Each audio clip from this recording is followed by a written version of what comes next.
सिर्फ मेहनत कर लेने से सफलता हासिल नहीं होती। ये वहम अपने दिल से निकाल दो।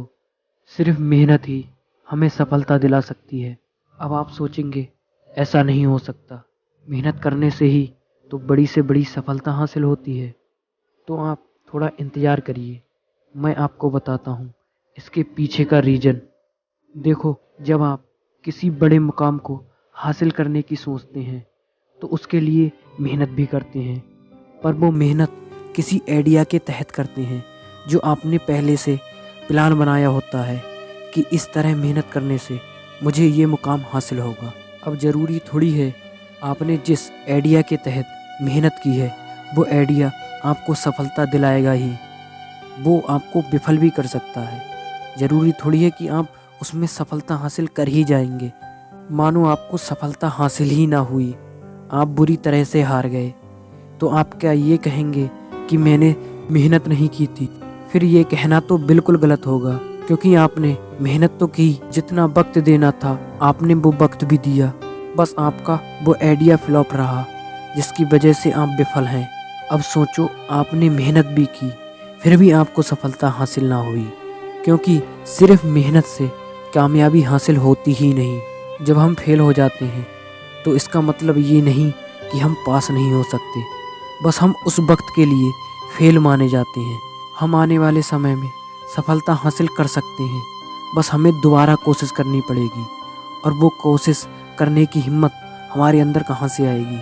जब हम बड़े मुकाम को पाने की कोशिश करते हैं और उसमें हार जाते हैं तो हमें दोबारा कोशिश करने की हिम्मत अपने मुकाम को हासिल करने की चाहत से आती है। हमें अपने मुकाम से कितनी चाहत है, हम उसे पाने की कितनी कोशिश करते हैं और उसके लिए कितनी शिद्दत है हमारे अंदर। यही शिद्दत है जो हमें नया आइडिया सोचने पर और उसके लिए मेहनत करने को उत्साहित करती है। ये शिद्दत ही है जो हमें दोबारा कोशिश करने की हिम्मत देती है। इसलिए सफलता के लिए सिर्फ मेहनत ही नहीं, उसे पाने की चाहत भी होनी चाहिए। हमारी यही चाहत हारने के बाद दोबारा कोशिश करने की हमें हिम्मत देगी कि सफलता कभी एक बार में हासिल नहीं होती, हमें उसके लिए बार बार कोशिश करनी पड़ती है। आपने देखा होगा, जब शेर किसी हिरन का शिकार करता है तो हिरन को पहले दौड़ाता है।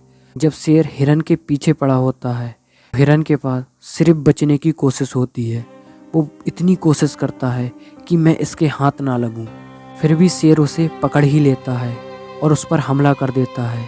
फिर हिरन पूरी तरह से घायल हो जाता है, फिर भी हिरन कोशिश करता है दौड़ने की। उसके जिस्म में जान नहीं रहती दोबारा उठने की, फिर भी वो कोशिश करता है दोबारा उठने की। वो आखिरी सांस तक कोशिश करता रहता है, क्योंकि वो जीना चाहता है, उसे जीने की चाहत होती है, इसीलिए वो बार बार कोशिश करता है। और इसी तरह अगर हमें किसी मुकाम को पाने की चाहत होगी तो हमें भी बार बार कोशिश करनी पड़ेगी। जब हमें सफलता पाने की चाहत होगी तो वो चाहत जिद में बदल जाएगी, और वो ही जिद हमें सफलता दिलाएगी, क्योंकि हम बार बार गिरेंगे और वो जिद हमें बार बार उठने को कहेगी, और हम बार बार उठेंगे और बार बार कोशिश करेंगे, जिसके चलते कभी ना कभी हमें सफलता हासिल हो ही जाएगी।